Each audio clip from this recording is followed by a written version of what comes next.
ایک دوسرے کو عزت دو، برداشت کرو۔ میرے نبی نے فرمایا بہترین مسلمان وہ ہے جو بیوی سے اچھا سلوک کرتا ہو، اور بیوی سے فرمایا میری شریعت میں سجدہ ہوتا تو بیوی سے کہتا خامند کو سجدہ کر۔ بہترین صدقہ اولاد کی تربیت ہے۔ پورا گھر میرے نبی نے نقشہ، ہر ایک کی قیمت بتائی۔ ماں تیرے قدموں تلے جنت، کا کاش میری ماں زندہ ہوتی، تم دیکھتے میں کیا کرتا، میں عشاء کی نماز کے مصلی پر ہوتا، میں سورۃ فاتحہ پڑھ رہا ہوتا، ادھر سے آواز آتی میری ماں کی محمد، تو میں نماز توڑ کے کہتا لبیک اماں جان۔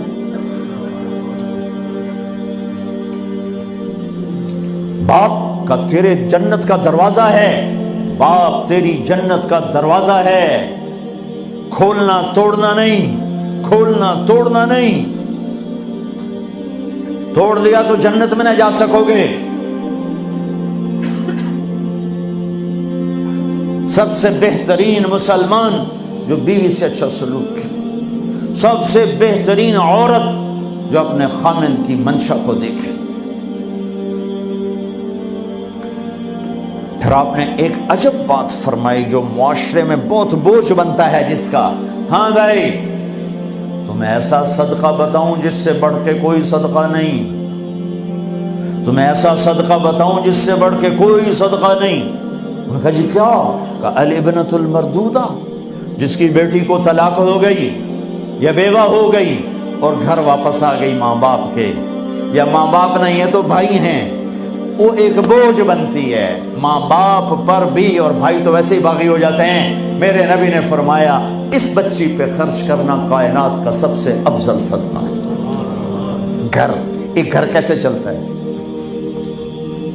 ہمارے ہاں پنجاب سندھ بلوچستان سرحد میں بہنوں کو وراثت میں کوئی حصہ نہیں ملتا، سب بھائی کھا جاتے ہیں۔ میرے نبی نے فرمایا جس کو اللہ نے 2 بہنیں دیں اس نے ان کا حق ادا کیا، شادی کی حق ادا کیا۔ ماں باپ کی وراثت میں سے ہوتا ہے، اگر میں نے کوئی خود کمایا ہے اس میں بہنوں کا حق نہیں، ماں باپ سے اگر 1 روپیہ بھی آیا ہے تقسیم کیا جائے گا۔ جس نے بہنوں کا حق ادا کیا، شادی کی حق ادا کیا، اس پہ جنت واجب ہو گئی۔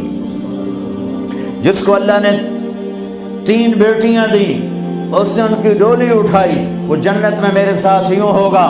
ایک بولے اگر 2 ہوں، کہ جس نے 2 بیٹیوں کی شادی کی وہ بھی ایسے ہوگا۔ اللہ بھلا کرے۔ ایک صحابی کا کہ جس کی 1 ہو، کہ جس کی 1 ہے، اگر اس نے اس کو عزت سے رخصت کیا تو وہ بھی میرے ساتھ ایسے ہی ہوگا۔ پھر کئی بچیوں کو طلاق پڑی ہے کہ اس کو بیٹا نہیں ہوتا۔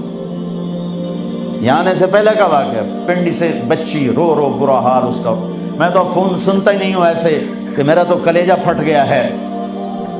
ہے کہنے لگی کہ سسرال نے کہا تھا بیٹی ہوئی تو طلاق دے دیں۔ میں نے کہا اس میں میرا کیا قصور ہے، اور بیٹی ہی ہوئی اور مجھے طلاق پڑ گئی، اور میں گھر آ گئی 22 سال کی عمر۔ بیٹی دینے والا اللہ اور ظلم کرنے والا سسرال۔ میرے نبی کو اللہ نے بیٹے دے کے اٹھا لیے، قاسم اٹھا لیے، عبداللہ اٹھا لیے، ابراہیم اٹھا لیے، 4 بیٹیاں دی، 3 زندگی میں اٹھا لی، زینب، ام کلثوم، رقیہ، تینوں آنکھوں کے سامنے چلی گئیں۔ فاطمہ سے نسل چلی، آپ نے فرمایا لوگوں کی نسل بیٹے سے چلتی ہے، میری نسل میری بیٹی فاطمہ سے چلی۔ اس لعنت کو دھویا۔ عورت کا کیا قصور ہے اگر اس بیچاری کو بچیاں ہو رہی؟